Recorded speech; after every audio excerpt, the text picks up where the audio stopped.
Hi friends, welcome back to our channel படித்ததில் பிடித்தது. இன்றைக்கி நம்ம சேனலில் பார்க்க போகிற வீடியோ எதை பற்றின்னு பார்த்தீங்கன்னா, நம்ம சேனலில் இது வரைக்கும் ப்ரெக்னென்சி அதாவது இன்ஃபர்டிலிட்டி சம்மந்தமாக நிறைய diet videos, life style videos, ஏதாவது ப்ரெக்னென்சி ரிலேட்டடான வீடியோஸ் டெய்லி நம்ம சேனலில் போட்டுகிட்டே இருப்போம். அந்த வகையில் இன்றைக்கி நம்ம பார்க்க போகிற வீடியோ பார்த்திங்கன்னா, இவ்வளோ நாள் நம்ம சொன்ன எல்லாத்தையும் விட இது ரொம்ப ரொம்ப ரொம்ப இம்பார்ட்டண்டான ஒரு வீடியோ அப்படின்னு தான் எனக்கு தோணுது. உங்களுக்கும் அது இம்பார்ட்டன்ட் தான் அப்படின்னு நான் ஃபீல் பண்ணுறேன். எதனால் அப்படின்னு கேட்டிங்க அப்படின்னா, இப்போ இருக்க பிரச்சனைகள்லையே இருக்கக்கூடிய ஒரு மிகப்பெரிய பிரச்சனை, எல்லாருக்கும் அதிகமாகிக்கிட்டே வரக்கூடிய ஒரு பிரச்சனை என்ன அப்படின்னு பார்த்திங்கன்னா, இந்த இன்ஃபர்டிலிட்டி, அதாவது குழந்தையின்மை, குழந்தை தள்ளி போகிறது. இதுதான் இப்போது நிறைய பேருக்கு இந்த பிரச்சனை அதிகரிச்சுக்கிட்டே வருது. இதுக்கு ரீசன் என்ன அப்படிங்கிறத நம்ம நிறைய வீடியோஸில் சொல்லியிருக்கோம். ஸோ இதை நம்ம அப்புறமா பார்க்கலாம்.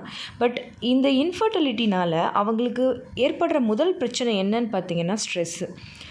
இதனால் அளவுக்கு அதிகமான ஒரு மன இறுக்கம், ஸ்ட்ரெஸ்ஸு, டிப்ரெஷனுக்கு எல்லாருமே போயிடுறாங்க. ஸோ இதை எப்படி நம்ம சரி பண்ணுறது? ஏன் இவ்வளோ ஸ்ட்ரெஸ்ஸு, இவ்வளோ ப்ராப்ளம்ஸ், ஏன் நம்ம இதை நினச்சி இவ்வளோ ஃபீல் பண்ணணும்? இதை நம்ம எப்படி சரி பண்ணிக்கிறது அப்படிங்கிறத பற்றி தான் இந்த வீடியோவில் நம்ம பார்க்க போகிறோம். ஏன் அப்படின்னு பார்த்தீங்கன்னா, இந்த ஸ்ட்ரெஸ்ஸே உங்களுக்கு மேலும் மேலும் உங்களோட ஹெல்த் கண்டிஷனை மாற்றி உங்களுக்கு இன்னுமே அந்த இன்ஃபர்டிலிட்டியை அதிகப்படுத்துமே தவிர அதுக்கான சொல்யூஷனாக அது இருக்காது. ஸோ முடிஞ்ச அளவுக்கு நம்ம அதை எவ்வளோ தூரம் குறைக்கிறோமோ அவ்வளோ சீக்கிரம் நம்மளால் கன்சீவ் ஆகவும் முடியும். ஸோ இந்த வீடியோ நம்ம பார்க்க போகிறது எப்படி ஸ்ட்ரெஸ்ஸை குறைக்கிறது, ஏன் இவ்வளோ ஸ்ட்ரெஸ் ஆகுறீங்க அப்படிங்கிறத பற்றி தான் இந்த வீடியோவில் நம்ம பார்க்க போகிறோம். ஃபார் எக்ஸாம்பிளுக்கு இந்த வீடியோ ஏன் நான் இப்போ போடணும்னு நினச்சேன் அப்படின்னு பார்த்தீங்கன்னா, இப்போ ரீசெண்டாக நம்ம வீடியோஸ் போடுறப்போ நிறைய சகோதரிகள் எனக்கு 10 வருஷமாக குழந்தை இல்லை, எனக்கு 12 வருஷமாக குழந்தை இல்லை, எனக்கு 6-7 வருஷமாக குழந்தை இல்லை அப்படின்னு சொல்லிட்டு கமெண்ட்டில் பண்ணுறதை பார்க்க முடியுது. அதில் நிறைய பேர் எனக்கு வாழ்க்கையே வெறுத்து போச்சு, எனக்கு வாழவே பிடிக்கலை, எனக்கு லைஃபே பிடிக்கலை, இல்லைன்னா நாங்கள் எந்த ஃபங்க்ஷனும் அட்டன் பண்ணுறது கிடையாது, நாங்கள் எங்கேயும் போகிறது கிடையாது, அந்த மாதிரியான விஷயங்கள் எல்லாத்தையுமே ரொம்ப ஷேர் பண்ணாங்க. சில ரொம்ப எப்படி சொல்கிறது, வெளியில் சொல்ல முடியாத வேர்ட்ஸை கூட யூஸ் பண்ணாங்க. ஏன்னா அந்த வேர்ட்ஸ் நம்ம சொல்லவே கூடாது. ஏன்னா அது இல்லாதவங்களுக்கு கூட அந்த சிந்தனை வந்துடும் அதை நம்ம சொன்னோம்னா. ஸோ அதனால தான் நான் அந்த வேர்டை நான் இன்றைக்கி உங்ககிட்ட சொல்லலை. பட் அதெல்லாம் பார்க்கும்போது ரொம்ப கஷ்டமாக இருக்குது. இந்த அளவுக்கு ஒருத்தவங்க ஸ்ட்ரெஸ் ஆகுறாங்க, ஒரு குழந்தை இல்லை அப்படிங்கிறதுனால இவ்வளோ ஸ்ட்ரெஸ் ஆகுறாங்க அப்படின்னாலே அப்போ அதுக்கு என்ன தான் தீர்வு அப்படிங்கிறது தான் பார்க்க போகிறோம். இப்போ பார்த்தீங்கன்னா உண்மைதான், கண்டிப்பாக கஷ்டம் அப்படிங்கிறது இருக்கும். இதில் நிறைய பேருக்கு தோணும், உங்களுக்கு என்ன தெரியும், என்னோடய கஷ்டம் என்னென்னு உங்களுக்கு தெரியுமா அப்படிங்கிற மாதிரி தோணும். இன்னொன்று, இந்த மன கஷ்டங்கிறது நம்ம ஏற்றுக்கிறது அப்படிங்கிறத விட நம்மளை சுற்றி இருக்கிறவங்க இதை ஏற்படுத்தி விட்டுருவாங்க. அதுவும் ஒரு காரணம் இருக்குது. ஏன்னா நிறைய சகோதரிகள் அதையும் சொல்கிறாங்க, அக்கா நீங்கள் சொல்கிறத கேட்டு நாங்கள் என்ன தான் ஸ்ட்ரெஸ் இல்லாமல் இருந்தாலும் எங்களை சுற்றி இருக்கிறவங்க இதை பற்றியே பேசி பேசி பேசி எங்களை ரொம்ப டார்ச்சர் பண்ணுறாங்க அப்படின்னு சொல்கிறாங்க. ஸோ இதில் 2 விஷயம் இருக்குது. ஒன்று, நம்மளாக ஏற்படுத்திக்கிற ஸ்ட்ரெஸ், அதோட நம்மளை சுற்றி இருக்கிறவங்க நமக்கு கொடுக்குற ஸ்ட்ரெஸ். ஸோ இது ரெண்டுமே நம்ம சரி கட்டி எப்படி நம்மளோட வாழ்க்கையை வாழணும் அப்படிங்கிறது தான் இப்போ நம்ம பார்க்க போகிறோம். அதான் நான் ஃபஸ்ட்டே சொன்ன மாதிரி உங்களுக்கு என்ன தெரியும்னு கேட்பீங்க. பட் இருந்தாலும் இந்த வழியை நானும் அனுபவிச்சிருக்கேன் அப்படிங்கிறத ஒரு வார்த்தை நான் சொல்லிக்கிறேன். ஏன்னா எல்லாருமே கண்டிப்பாக அந்த ஒரு கொஷின் மனசுக்குள்ளே வரும்.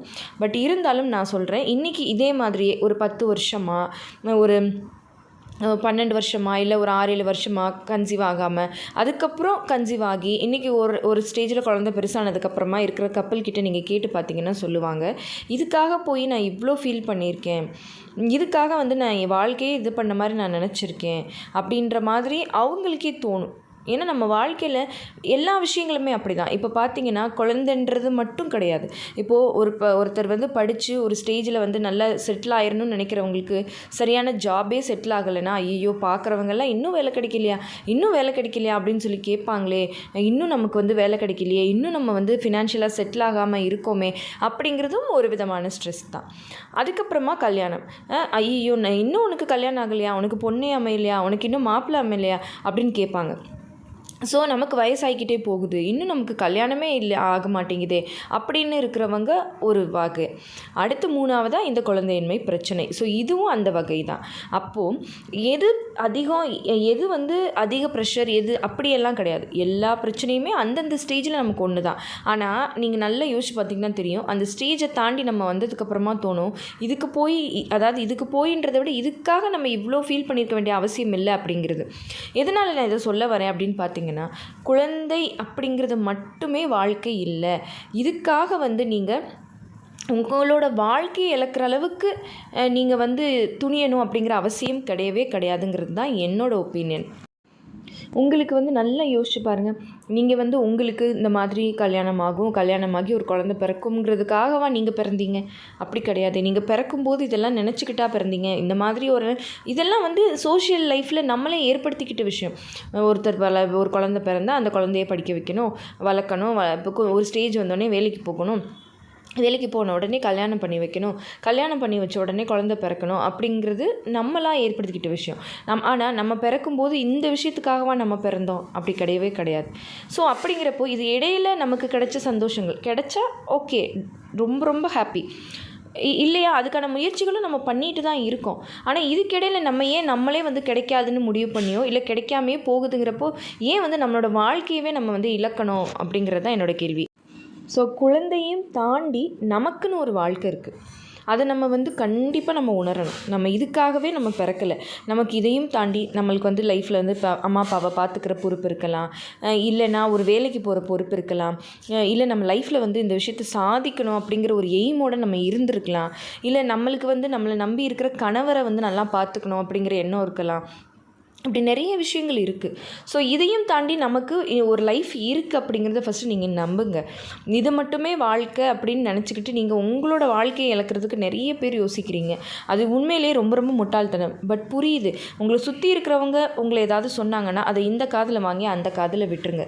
இல்லை, ஏன் தெரியுமா, நம்மளை சுற்றி இருக்கிறவங்க சொல்கிறதெல்லாம் நம்ம இவ்வளோ கேட்குறோம். நம்ம அதை ஃபஸ்ட்டு கேட்கணுன்றது நம்ம மனசில் நம்ம நினைக்கிறதுனால தான்.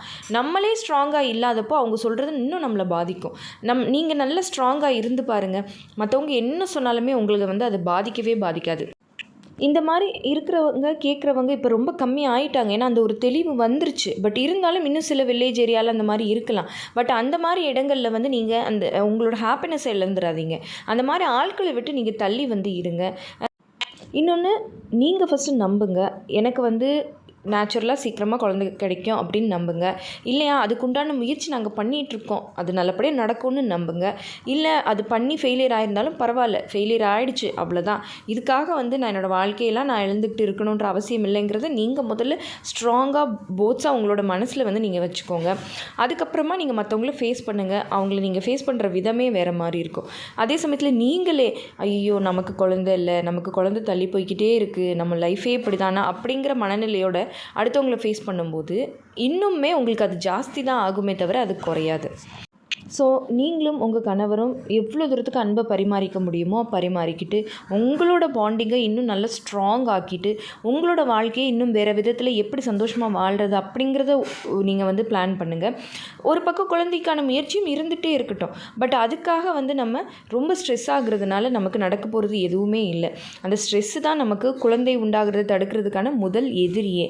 ஸோ முடிஞ்ச வரைக்கும் இந்த மாதிரியான பேட் வேர்ட்ஸ் யூஸ் பண்ணுறதை விட்டுட்டு நல்ல வார்த்தைகளை, பாசிட்டிவான வார்த்தைகளை பேசி நல்ல சந்தோஷமாக உங்களோட வாழ்க்கையை வாழ்கிறதுக்கு பாருங்கள். முடிஞ்ச அளவுக்கு மெடிடேஷன், யோகா இந்த மாதிரி பண்ணி, இல்லை உங்களுக்கு ஏதாவது ஒரு பிடிச்ச விஷயங்கள் இருக்கலாம், அதில் வந்து நீங்கள் கான்சன்ட்ரேட் பண்ணலாம். இல்லை முன்னாடி நீங்கள் ஒரு விஷயத்தை பண்ணியிருப்பீங்க, பட் சில காரணங்களுக்காக அதை விட்டுருப்பீங்க. ஸோ அந்த மாதிரி விஷயங்களை இனிமேல் தொடரலாம். ஸோ இப்படி பண்ணி உங்களோட மைண்டை வந்து நீங்கள் வந்து டைவர்ட் பண்ணி முடிஞ்ச அளவுக்கு உங்களை நீங்கள் எவ்வளோ தூரம் ஹாப்பியாக ஸ்ட்ரெஸ் ஃப்ரீயாக வச்சுக்கிறீங்களோ அந்த நேரத்தில் நீங்களே எதிர்பார்க்காத மாதிரி திடீர்னு கன்சீவ் ஆகிறதுக்கு கூட நிறைய வாய்ப்புகள் இருக்குது. ஸோ முடிஞ்ச வரைக்கும் நீங்கள் உங்களை எவ்வளோ சந்தோஷமாக பார்த்துக்க முடியுமோ சந்தோஷமாக பார்த்துக்கோங்க. இப்போ இருக்க காலகட்டத்தில் செல்ஃப் லவ், அதாவது நம்மளை நாமே லவ் பண்ணுறது அப்படிங்கிறது ரொம்ப ரொம்ப முக்கியமான ஒரு விஷயமா இருக்குது.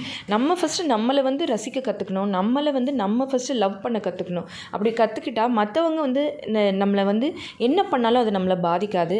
அப்போ தான் நம்ம ஃபஸ்ட்டு சரியாக இருந்தால் தான் மற்றவங்களும் நம்ம சரியாக இருப்பாங்க, மற்றவங்களும் நம்மளை லவ் பண்ணுவாங்க. ஸோ அதனால் முடிஞ்ச வரைக்கும் நீங்கள் வந்து ரொம்ப ஹாப்பியாக ஒரு ஹெல்தி மைண்ட் செட்டோட பாசிட்டிவாக இருங்க. நிச்சயமாக எல்லாருக்குமே நல்லதே நடக்கும். ஓகே ஃப்ரெண்ட்ஸ், இந்த வீடியோ கண்டிப்பாக உங்களுக்கு யூஸ்ஃபுல்லாக இருந்திருக்கும்னு நினைக்கிறேன். இந்த வீடியோ உங்களுக்கு யூஸ்ஃபுல்லாக இருந்திருந்தால் மறக்காமல் லைக் பண்ணுங்கள், கமெண்ட் பண்ணுங்கள். உங்கள் ஃபேமிலி அண்ட் ஃப்ரெண்ட்ஸுக்கும் இந்த வீடியோவை மறக்காமல் ஷேர் பண்ணுங்கள். அப்போ தான் எல்லாருக்குமே ரொம்ப யூஸ்ஃபுல்லாக இருக்கும். அண்ட் நம்ம படித்ததில் பிடித்தது சேனலை இது வரைக்கும் சப்ஸ்கிரைப் பண்ணாமையே பார்த்துட்ருக்கீங்க அப்படின்னா மறக்காமல் சப்ஸ்கிரைப் பண்ணிக்கோங்க. பக்கத்தில் இருக்கிற பெல் ஐகானையும் சேர்த்து கிளிக் பண்ணி ஆல் கொடுத்து வச்சுருங்க. ஓகே ஃப்ரெண்ட்ஸ், பாய், தேங்க்யூ.